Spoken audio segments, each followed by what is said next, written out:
एक रात हमजा रोज की तरह देर से घर लौट रहा था। सड़क पूरी तरह सुनसान थी, सिवाय दूर जलती पीली स्ट्रीट लाइट के। हवा में एक अजीब सी खामोशी थी, जैसे पूरा शहर अपनी सांस रोके हुए हो। हमजा के कदमों की आहट भी उसे अजीब तरह से तेज लग रही थी। अचानक उसका मोबाइल वाइब्रेट हुआ। स्क्रीन पर अननोन नंबर लिखा था। झिझकते हुए उसने कॉल उठाया, लेकिन दूसरी तरफ से सिर्फ ट्रेन की हल्की सी सीटी सुनाई दी और फिर सन्नाटा। वह रुका। उसी पल उसके सामने सड़क पर कोहरा घना होने लगा, जैसे हवा में कुछ बन रहा हो। कुछ ही सेकंड में एक पुराना टूटा फूटा रेलवे स्टेशन दिखने लगा, जहां पहले कुछ नहीं था। हमजा ने पलकें झपकाईं, लेकिन वह नज़ारा गायब नहीं हुआ। स्टेशन सच में वहीं था, लेकिन बहुत पुराना, जंग लगा हुआ और नकली। उसके ऊपर लगी घड़ी अपने आप टिक टिक कर रही थी और रुक गई। सिर्फ एक बार समय दिखा रही थी, 3:33 am। जैसे ही घड़ी में 3:33 बजे, स्टेशन की लाइटें एक एक करके जलने लगीं, लेकिन इन लाइटों में कोई गर्मी नहीं थी, बस एक पीली सी चमक थी। हमजा का दिल तेजी से धड़कने लगा। उसे लगा जैसे कोई उसे अंदर बुला रहा है।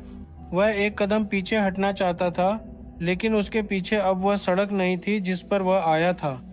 उसके पीछे सिर्फ कोहरा था, और कोहरे में किसी के चलने की आवाज़ें। धीरे धीरे स्टेशन के अंदर से लोग दिखने लगे, लेकिन वे आम लोग नहीं थे। उनके चेहरे धुंधले थे, जैसे समय ने उन्हें मिटा दिया हो। वे सब वहीं खड़े थे और सीधे हमजा को देख रहे थे। उसी पल एक बूढ़ा आदमी उसके पास आया। उसकी आंखें अजीब तरह से बेजान थीं, लेकिन उसके चेहरे पर एक अजीब सी शांत मुस्कान थी। उसने धीरे से कहा, तुम गलत समय पर आए हो। यहाँ समय भागता नहीं, समय यहाँ कैद है। हमजा ने घबराकर पूछा, यह कौन सी जगह है? लेकिन बूढ़े आदमी ने कोई जवाब नहीं दिया। उसने बस अपनी उंगली से स्टेशन के अंदर खड़ी एक पुरानी ट्रेन की ओर इशारा किया। ट्रेन धीरे धीरे सांस ले रही थी, जैसे उसमें जान हो। उसके दरवाजे अपने आप खुल रहे थे। एक अनजान ताकत हमजा के कदमों को आगे बढ़ा रही थी। वह चाहकर भी रुक नहीं पा रहा था। हर कदम के साथ उसके आस पास की हवा भारी होती जा रही थी, जैसे असलियत कमज़ोर पड़ रही हो। वह ट्रेन में चढ़ा। अंदर का सीन और भी डरावना था। पुरानी लकड़ी की सीटें, धुंधले पीले बल्ब, और हर सीट पर वही थके हारे चेहरे।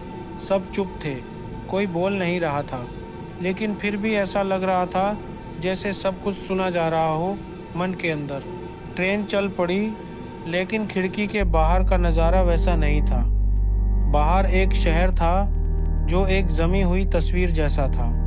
लोग हिल नहीं रहे थे, पक्षी हवा में लटके हुए थे, और समय रुका हुआ लग रहा था।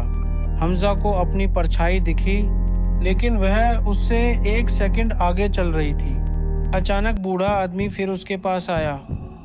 उसने उसे एक छोटा सा चमकता हुआ बटन दिया और कहा, अब चॉइस तुम्हारी है। या तो तुम वापस जाओ या किसी और की जगह ले लो। यहाँ कोई खाली हाथ नहीं जाता। हमजा कांप उठा। उसके हाथ का बटन गर्म हो रहा था। उसे लगा जैसे स्टेशन, ट्रेन और सब कुछ उसे निगल जाएगा। उसने आंखें बंद की और बटन दबाया। एक तेज रोशनी निकली, सब कुछ बिखर गया। आवाज़ें धीमी हो गईं।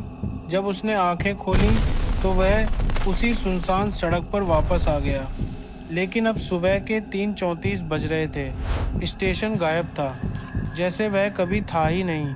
वह सांस ले रहा था, लेकिन उसके हाथ में एक पुराना टिकट था जिस पर लिखा था, अगली बार 3:33 बजे।